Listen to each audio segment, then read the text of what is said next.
İnsanlar həmişə ya təhqir edəcəklər, tənqid edəcəklər, sevənlər də olacaq. Yəni bu həmişə olan bir şeylərdir.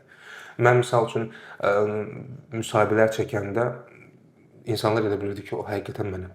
Amma biz orada bir obraz oynayırdıq da və ağzına gələni yazırdılar mənə.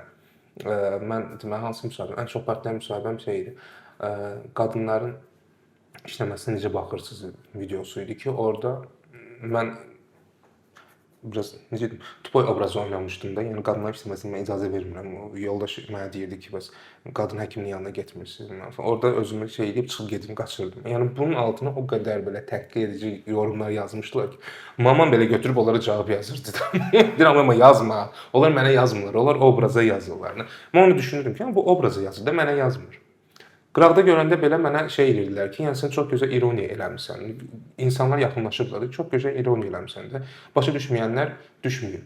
Yəni mənə çox bağışlayın. Yəni mənə qıraqdan ona görə təhqirlər şeylər gəlmirdi. Yəni kimsə mənə görürdüsə qıraqda, o təhqir gəlmirdi. Təhqir ancaq kommentlərdə olub.